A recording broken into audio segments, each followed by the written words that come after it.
Halo anak-anak Lause semuanya, bagaimana kabarnya hari ini? Lause yakin pasti semuanya dalam keadaan yang luar biasa. Kita patut mengucap syukur kepada Tuhan karena masih menyertai kita sampai pada hari ini. Nah, saat ini kita akan sama-sama belajar tentang tema 8, lingkungan sahabat kita. Dalam tema 8 ini kita akan belajar tentang siklus air. Siklus air memiliki beberapa nama. Ada yang menyebutnya sebagai daur air, ada juga yang menyebutnya sebagai siklus hidrologi atau daur hidrologi. Tapi keempat nama tersebut adalah sama. Jadi siklus air itu sama dengan daur air. Nah, apa itu daur air? Apa itu siklus air? Nah, siklus air adalah sirkulasi atau perputaran air yang ada di bumi yang terjadi secara terus-menerus dari bumi ke atmosfer dan kemudian kembali lagi ke bumi. Nah, proses ini terjadi secara terus-menerus tanpa henti. Siklus air itu berhubungan dengan atmosfer. Atmosfer itu adalah lapisan udara. Selain atmosfer, siklus air juga berhubungan dengan lapisan hidrosfer bumi. Lapisan hidrosfer ini sering disebut sebagai lapisan air bumi. Membuat kita penasaran ya, apa itu lapisan hidrosfer?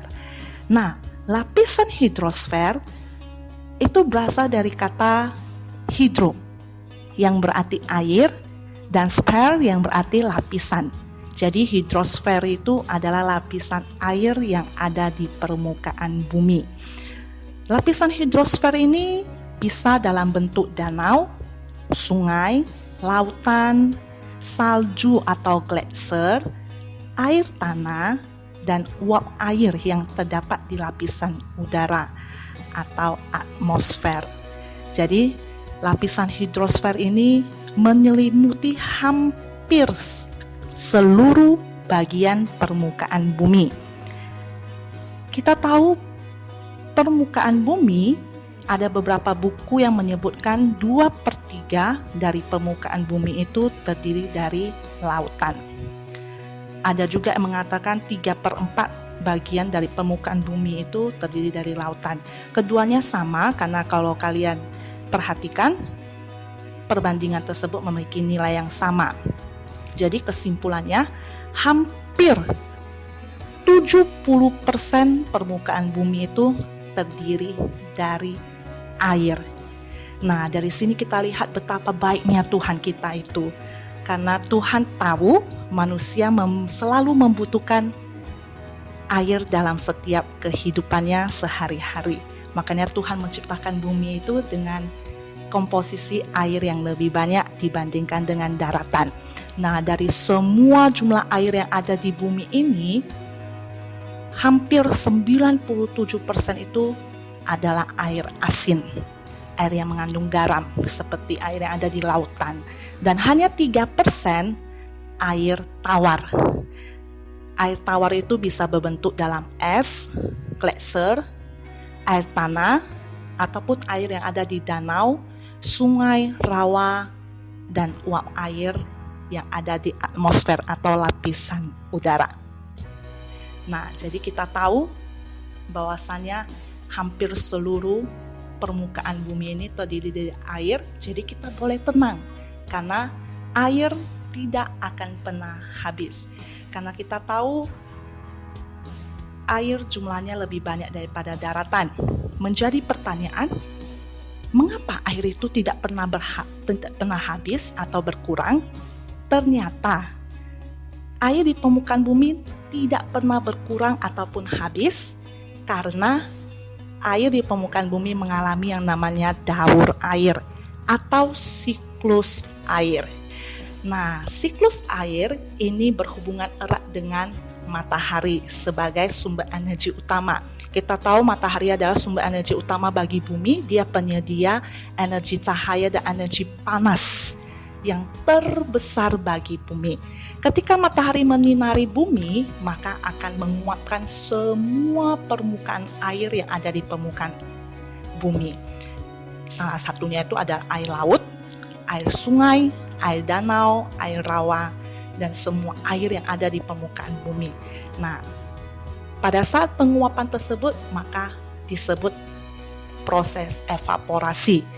Proses evaporasi itu penguapan semua air di permukaan bumi. Selain evaporasi, juga akan terjadi proses penguapan pada makhluk hidup. Salah satunya adalah tumbuhan yang kita sebut sebagai transpirasi. Transpirasi ini adalah proses penguapan oleh tumbuhan melalui stomata atau lentisel, pori-pori kulit batang. Selain tumbuhan, sebenarnya manusia dan hewan juga mengalami penguapan. Itu yang membuktikan adalah kita bisa berkeringat dan sebenarnya terbentuk uap air juga. Nah, selain evaporasi dan transpirasi, juga terbentuk sublimasi. Ini adalah hasil penguapan semua bentuk es, baik itu glacier ataupun es abadi yang ada di kutub utara dan kutub selatan. Nah, terjadi proses penguapan pada glacier dan es abadi tanpa mengalami fase cair. Itu kita sebut sebagai proses sublimasi. Sublimasi, transpirasi, dan evaporasi, ketiganya adalah proses penguapan.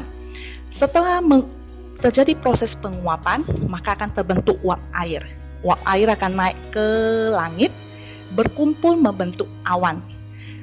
Nah, pada terbentuknya awan tersebut, kadang-kadang bisa terbawa oleh angin secara horizontal ke daratan. Proses tersebut disebut proses adveksi. Nah, pada saat sampai di daratan, karena pengaruh penurunan suhu, maka terjadi peristiwa kondensasi, yaitu uap air berubah menjadi butiran air. Butiran air berkumpul bertambah banyak, maka akan membentuk awan yang lebih besar dan warnanya akan berubah lebih hitam. Awan yang warnanya lebih hitam itu menandakan sebentar lagi akan turun hujan. Semakin banyak butiran airnya, maka akan terjadi peristiwa presipitasi. Peristiwa presipitasi adalah proses turunnya titik-titik air hujan ke permukaan bumi. Presipitasi ini bisa dalam dua bentuk, yaitu benda cair, hujan, dan benda padat, salju, atau kadang-kadang es. Nah, setelah terjadi peristiwa presipitasi, maka air yang turun ke permukaan bumi akan mengalami dua proses, yaitu proses runoff atau limpasan, atau ada yang sebut juga sebagai aliran, yaitu proses mengalirnya air di atas permukaan bumi dan kemudian melalui saluran air, bisa itu sungai, bisa itu selokan, dan kembali lagi ke laut. Kemudian proses yang kedua, air yang sudah jatuh ke bumi akan mengalami peristiwa infiltrasi, yaitu proses meresapnya air ke dalam tanah. Dan biasanya air yang sudah diresap ke dalam tanah akan disimpan menjadi air tanah. Proses infiltrasi ini melibatkan tumbuhan, karena kita tahu akar tumbuhan itu sangat baik dalam meresap, mengikat, dan menyimpan air di dalam tanah. Jadi air tanah ini merupakan salah satu sumber cadangan air bersih bagi makhluk hidup. Nah, kadangkala pada saat peristiwa infiltrasi, sebagian air tanah juga bisa mengalami perkolasi. Perkolasi ini adalah proses di mana air mengalir di dalam tanah dan kemudian menuju ke laut. Kesemua proses ini semuanya berujung kembali ke laut. Begitu juga dengan salju yang turun. walaupun dia sudah membentuk gletser, pada suatu waktu gletser akan mencair, akan membentuk aliran sungai, akan mengalami runoff, dan sebagian mengalami infiltrasi, dan kesemuanya itu akan kembali ke air laut. Nah, setelah kembali ke laut, akan terjadi lagi proses evaporasi dan proses selanjutnya. Demikian daur air berlangsung terus-menerus, dari evaporasi sampai kembali lagi ke laut. Nah, siklus air inilah yang menyebabkan bahwa air di permukaan bumi tidak akan pernah habis dan bersifat tetap. Berdasarkan prosesnya, siklus air ini terbagi menjadi 3. Ada yang kita kenal sebagai siklus pendek, siklus sedang, dan siklus panjang. Kita lihat dari siklus pendek. Siklus pendek itu mengalami 3 proses.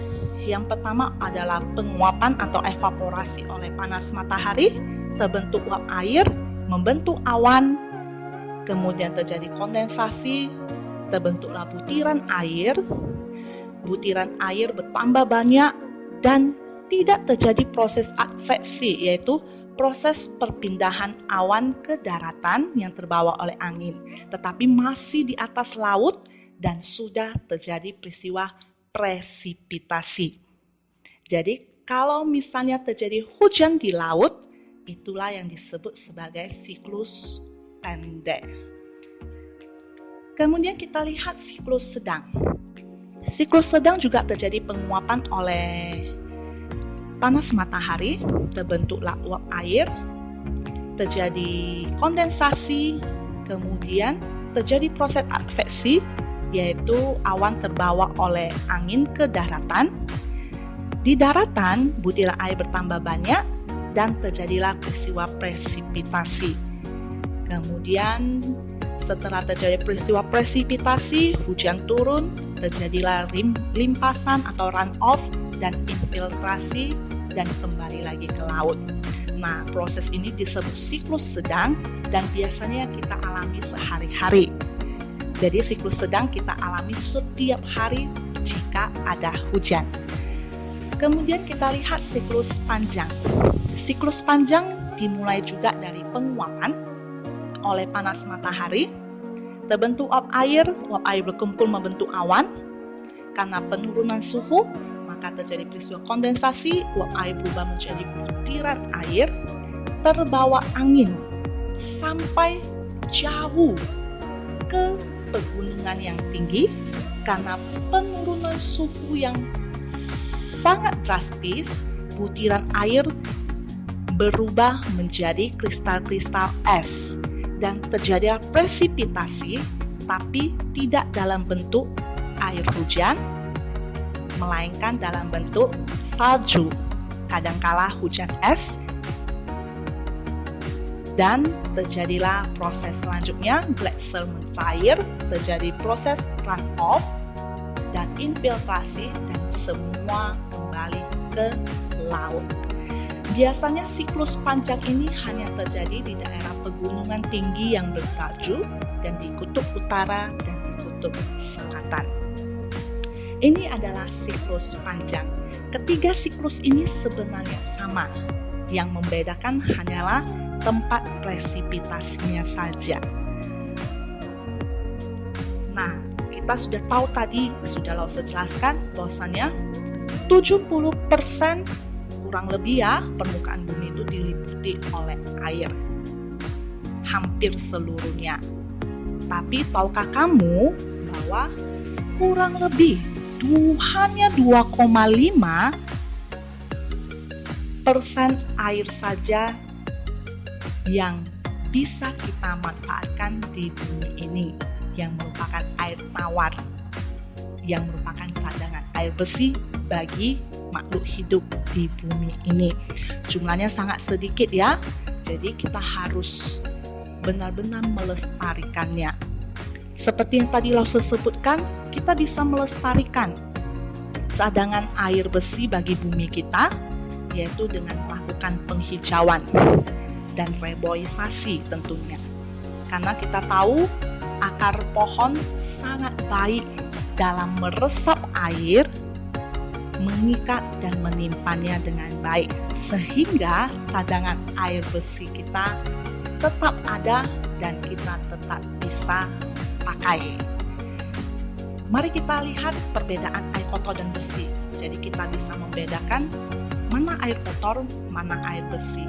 Perbedaan air kotor dan air bersih ini bisa kita lihat dari 3 aspek, yaitu yang pertama fisik, secara kimia, dan secara mikrobiologi.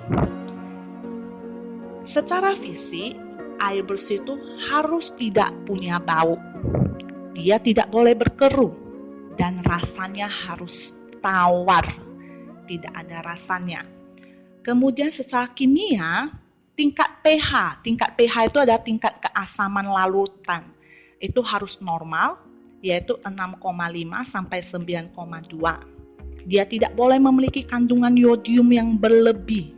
Tidak boleh ada zat kimia yang beracun dan membahayakan bagi kesehatan manusia. Secara mikrobiologi, tidak boleh memiliki bakteri patogen. Bakteri patogen ini bersifat parasit dan sangat membahayakan kesehatan manusia dan tidak boleh terdapat kuman. Jika kita tidak mengkonsumsi atau memakai air bersih yang memiliki syarat-syarat seperti ini, kita malah menggunakan air kotor, maka akan banyak penyakit yang bisa ditimbulkan seperti diare, hepatitis A, keracunan timah, dan masih banyak lainnya lagi. Jadi kita harus jaga kelestarian air bersih agar tetap lestari, sehingga air bersih tetap tersedia bagi bumi kita. Sumber air bersih selain air tanah, yaitu ada sungai, ada curah hujan, dan ada air di permukaan.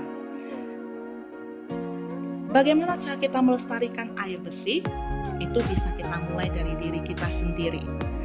Nah, Lause kasih beberapa tips untuk menghemat air bersih di rumah kalian.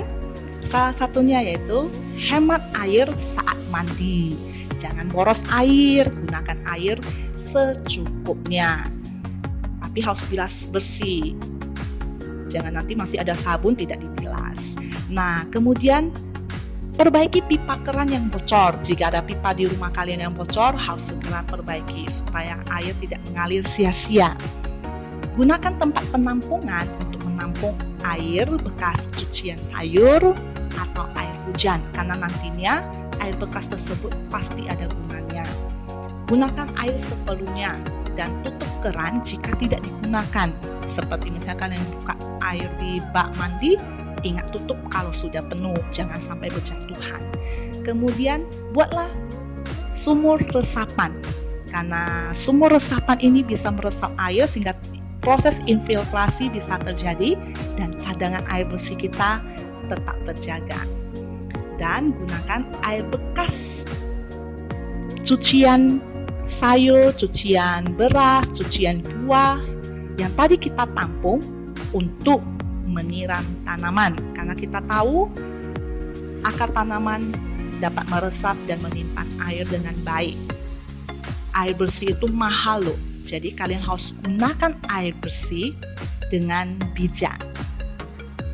Sayangilah bumi kita. Kita mulai dari diri kita sendiri, tanam banyak pohon, dan hemat air di rumah kita masing-masing. Maka cadangan air bersih untuk bumi kita akan selalu tetap tersedia. Akhir kata, Lause mau mengajak kalian untuk sama-sama berpikir. Di sini Lause akan memberikan kalian 3 tugas yang memerlukan jawaban kalian. Tugas pertama, menurut pendapatmu, kegiatan manusia apa sajakah yang dapat mempengaruhi siklus air? Soal yang kedua, masih menurut pendapatmu, apa yang akan terjadi jika salah satu tahapan siklus air terganggu? Nah, yang ketiga, tuliskan 3 caramu sendiri dalam menghemat penggunaan air bersih di rumahmu. Semuanya ini kerjakan di buku latihan kalian. Akhir kata, tetap semangat, tetap rajin belajar, tetap di rumah, stay at home, perbanyak minum air putih, makan banyak sayur dan buah, jagalah kebersihan. Tuhan Yesus memberkati.